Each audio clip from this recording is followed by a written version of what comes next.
What's up, my fellow trash natives? Welcome back to another episode of good content. On today's episode, we're going to take a break for a second because we got some exciting news about a certain show you might not have heard of. It's called Baki. Yeah, as a Baki enjoyer, I like the show a lot. I really do. I wish it was a bit more mainstream because the fandom is basically dead. Even though there's several big things going on right now for the franchise series. I'm just gonna say series because right now in the series we just had another very well done fight finish. So now we're on to more story beats, and before that we had an event started because in the series. Most of the fights take place below the Japanese stadium, where this is a little secret fighting arena. And so, the creator, Katsuki Itagaki, has made a thing where they're going to actually make the arena. Like, actually under the Tokyo Dome. And that's crazy. Because hopefully someday I can get to go over to Japan and fight like Baki did. That's awesome. And I just saw some images that might be true, which I'm pretty sure they are, because of the event going on, of course. So the Baki anime had another season around mid to late last year, and we just got images of the next season, which will be the longest of the series. And man, am I hyped. Go to my Instagram. I have a story up showing off the images. Then again, technically they're spoilery, but who cares? He's a very good character, and I can't wait to see him on screen. Besides that, also, I know I haven't reviewed the new season yet. I don't have Netflix, so it's taking some time to actually get to watch it. So, wait for the next review for the new Baki season. The new Baki season. So yeah, besides that, let's actually talk about another Asian form of media. Asian involved media, I should say. We're talking about Turning Red. You know, that one movie that's getting a lot of hate for having bean mouths and talking about periods. Yeah, it's good. It's a good movie. That's why we're talking about it. I'm talking about it. A lot of people are saying it's good, but right here I'm saying it's good. So yeah. Anyway, let's just get to the story because I've been talking too much about Baki. Go watch Baki, and also go watch Turning Red. It's also good, but in the completely opposite direction. If you know what I mean. Wink, wink, wink, wink. Anyway, so let's get to the story. So we get introduced our main character, Maylin Lee. She's not your typical average girl. She likes saying what she wants, doing what she wants, and having as much fun as she can, along with her very quirky best friends. Yeah. So, but surprisingly, she does whatever the adults in her life tell her to do because she wants that approval and guess generational trauma. But who cares? I don't know anything about that. We find out about her family. They run a little Chinatown temple where they celebrate her ancestors, her family's ancestor, a specific one. One of her ancestors really liked red pandas, and one day she liked them so much she was like, "Oh, my husband's off to war. Help me out. Give me the power of a red panda." And the gods or the spirits or whatever, they're like, "Alright, there you go. You're a panda now. Go kill some bad guys." And she did that, and she was like, "Oh, this was so much help. Thank you so much. Can you give this to my family too? And only my daughters as well. We want this to be a period metaphor of some sense." But they didn't actually say that. So we can help each other out. But along the line, war came less of a prevalent thing. And then suddenly they had domestic life. So the panda was more of a hindrance to their living situation. So yeah. But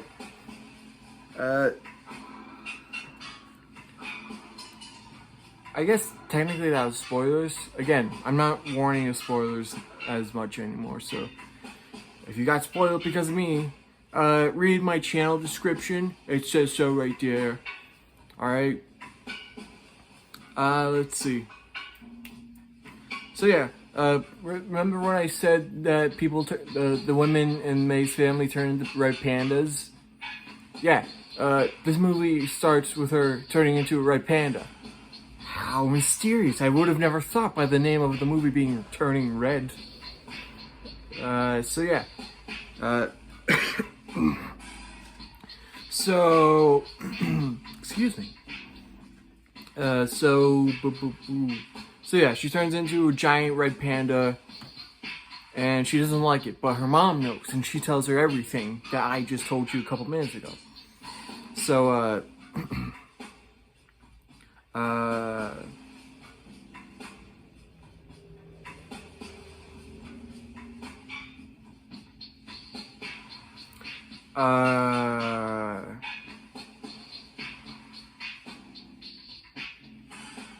okay, she tries to figure out how to turn herself back into a human. It works, because the panda works with emotions. How clever. It really is, though. So now she can turn him back into human. That would just mean she has to control her emotions. Good. And she figures out how to do it because her friends. I mean, if I got turned into a red panda because I got too emotional, I would probably think of my friends too. They really are the backbone of my life. But that's just me. She figures out how to not be a red panda. And so, being a teenage girl, she wants to go to a boy band concert. The Four Town, even though there's 5 guys. So, because of the red panda-ness and her mother being a bit overbearing,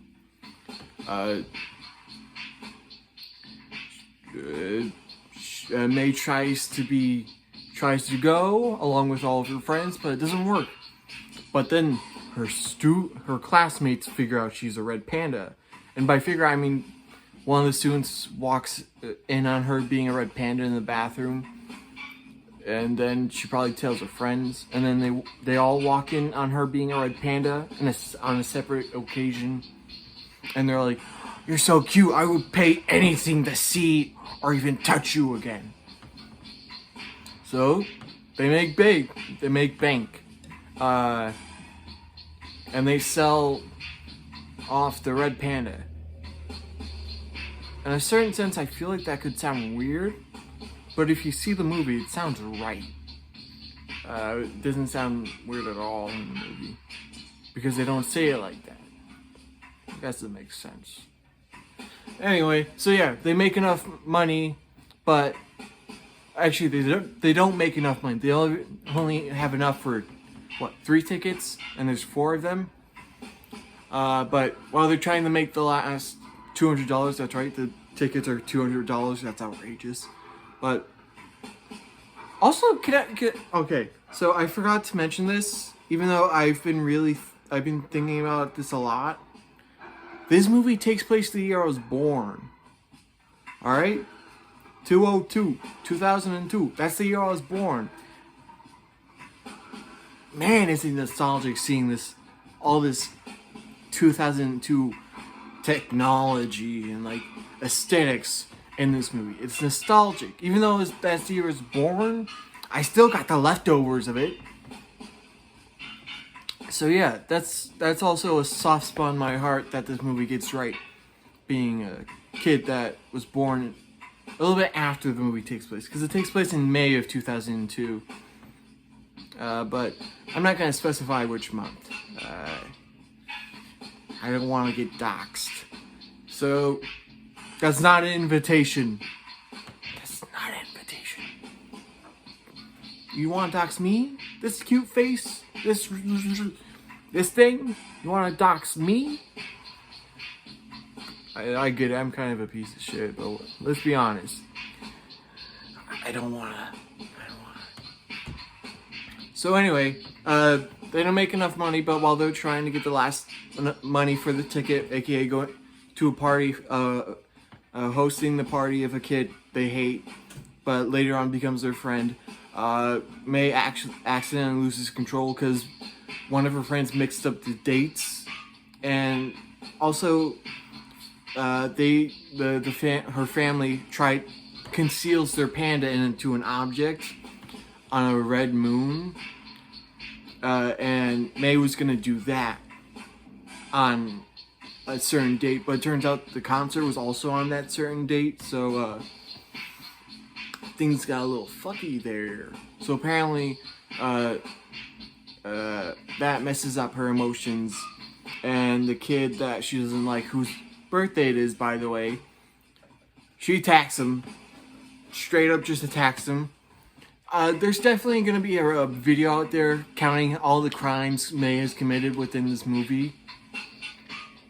There's going to be a lot. There's going to be a lot of crimes she does. If there's if there's going to be a TV series about this movie, I would be not surprised if one of the plot lines is that May's being hunted by the government and or the police because of the stuff she did. That is very clearly caught on camera, as we saw in the beginning. Anyway, so she attacks him. The mom doesn't believe May did it, or everything May did. That, whatever. Alright, so May is like, oh, I don't want to upset my mommy. So she's like, booba in the face. And then she goes off and her friends are angry. So they go off. May does the ritual. But a little bit during it, she was like, nah, I like the panda. And stops it with a headbutt. And now she'll be the panda forever. I mean, technically, she will be, so, so yeah. And because of that, she goes to the concert, where she gets in illegally through the Sky Dome. But going to the concert, she accidentally broke the necklace that was holding her mom's red panda. And her red panda was very big. And so May makes up with her friends at the concert. It starts a minute in. It started, they're like a minute in, and then May's mom, who's like a 50-foot red panda, comes in and is like, May, you are grounded, and destroys the dome. The entertainment area. So May and her family and her friends try and stop May's mom, Lynn? I think it's Lynn.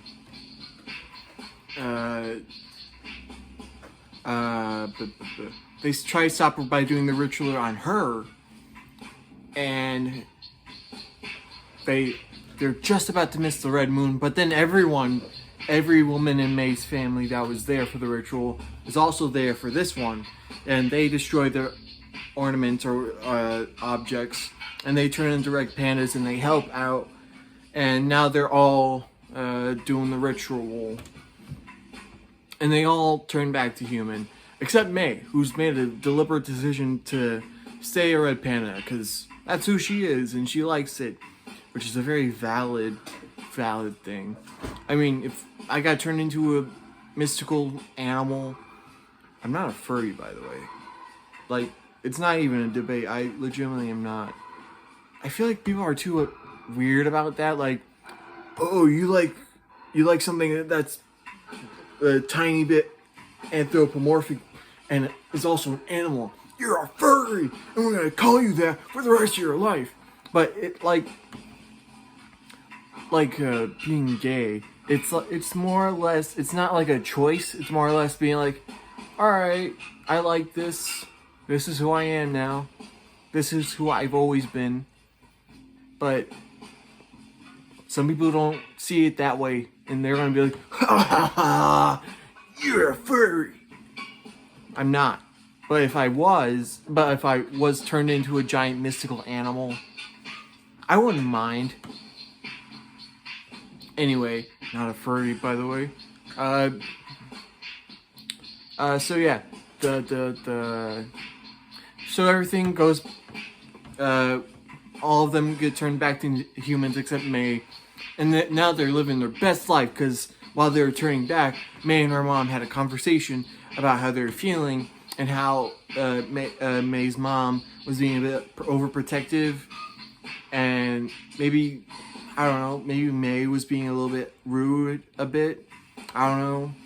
I think it's just more like the blame was more pinned on May's mom for being a bit overprotective and not being with the times. And now they're all happy. So yeah, that's basically it. Go watch the movie if you want more. Then again, you got spoiled, so what's even the point? So yeah, it's good. I like it. A lot of people really don't, and they won't shut up about it.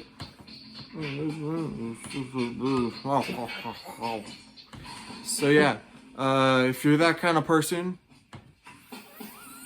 fuck off of my page, alright?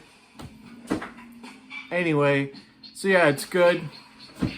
About a 6 out of 10. Like, it's good.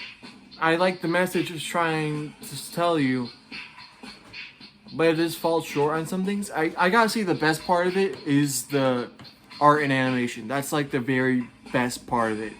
Like, it's so good. It's so good. I gotta say it's much better than Luca, to be honest. Like, Luca was trying to do that and also being Disney at the same time, while Turning Red was just going for its own thing and using the equipment that Disney has to make a very good animated movie. So yeah, I like it. A lot of people don't. I've already said this. Just go watch it, please. Even if you already have, just go watch it. Cause, yeah. Also, if you don't want to watch it because of Disney's bullshittery lately, you don't have to. I surely don't. Don't want to, I guess. So yeah. Besides that, like, comment, subscribe, tell me what I should do next. Also, if you notice, I'm wearing a St. Patrick's Day shirt. It's because yesterday was St. Patrick's Day, so I guess happy late St. Patty's Day. I'm Irish. Goodbye.